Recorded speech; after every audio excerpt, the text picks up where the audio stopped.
So Stacey, I was reading about Black Kirby. An art duo. Myself and my best friend, collaborator, former professor, John Jennings.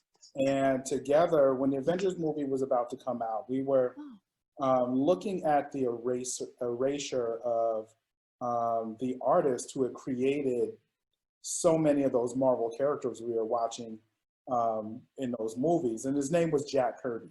So Jack Kirby created Captain America, Thor, Iron Man, the Incredible Hulk, the Avengers. And he wasn't getting, wasn't being credited as Stan Lee was being credited. They created these characters together. So I wanted to, John and I, we were like, well, dang, they're erasing his legacy. Like this second generation Jewish immigrant, you know, his legacy is being erased, like Black people's legacy is being erased. Instead of Jack Kirby, they ought to call him Black Kirby, you know? And then we're like, oh, wait a minute. Actually, hold on a minute. So Black Kirby soon became this moniker that we used as we created exhibitions to look at the types of pop culture art that we wanted to see and Black mythologies and belief systems and things that we wanted to see in comics as we were growing up, right? So for example, in Nigerian culture, like there's a god of thunder, you know, Shango, right? There's a god of thunder, and you know, we had our Thors, like we have for example, like we have a number of different characters. Our monologue, not our monologue, pardon me, our play on the Incredible Hulk is a character called the Unkillable Buck, you know, who is actually in a particular way kind of modeled after or inspired by Michael Brown, right? So when Michael Brown was killed, yep, and that was the character right there. We imagined, because the Incredible Hulk is a white scientist who gets emotional and he hulks out and he becomes unstoppable. Well, when Michael Brown was killed, the officer Darren Wilson testified and called Michael Brown a demon, used words like it to describe him, I think. He said he hung off of him like a rag doll. And I think he even said something along the lines of he ran through the bullets and he feared for his life. He basically described him as the Incredible Hulk, like he was unstoppable. So what happens with, what happens when a white scientist loses control and destroys an entire city, right? The Incredible Hulk.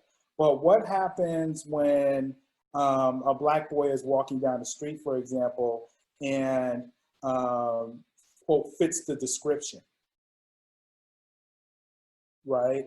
And if you notice, like in the Unkillable Buck's hands, there's an Arizona iced tea and a bag of Skittles, right? Referencing Trayvon Martin, right? So it's the idea of Black people being unkillable, unstoppable, and what does that mean in reference to fear, right? So John and I are playing on these types of ideas as Black Kirby, but we're taking, one of the things that we do is we took many of Jack Kirby's characters and created these analogs, right? To look at pop culture and what was, and you know, the killing of Black people is actually popular culture now. Like you can actually, you know, many Black people have been killed on Facebook, for example, live. Philando Castile died on Facebook Live, right, for example. So that is popular culture in a particular way. John and I had to start having these conversations by looking at the culture that was the most inspirational to us, but that we weren't seeing in comics, right? So that's what Black Kirby initially did. And from there, like we, you know, years later, we went on to create, you know, to make I Am Alfonso Jones with Tony Medina, right? Now we're about to work on another book that I can't talk about yet because it's about to be announced. Okay. But that's a book that I'm actually drawing, but drawing and inking, but it's with John's imprint, which is called Megascope. So in a particular way, as he's my editor, it is still a Black Kirby collaboration. Okay. Right. And it's, you know, going back to 2012 when we started making these characters initially, it was really an exhibition just to think about these weightier subject matters. But during the Q&A, people would ask us, when were we going to make comics? They want to see an Unkillable Buck comic. You know, they want to see a Mighty Shango comic book. And we even have an analog for Captain America, who is a soldier at a time who is frozen for many years, right, and comes back in a time where he's out of place. We have an analog for that called Major Sankofa. And Sankofa is the Ghanaian term, which means to go back and get it. So as we're going into our future, we have to purposely go back and get our past and bring it with us. Very right? cool. It's very, very cool, but they write themselves. Like, we have our mythology, we have our belief system, we have our sciences. You know, when Black people were brought to this country during the Middle Passage and to various places throughout the world, they weren't enslaving ignorant people, stupid people. They were enslaving engineers, farmers, scientists, etc. Right?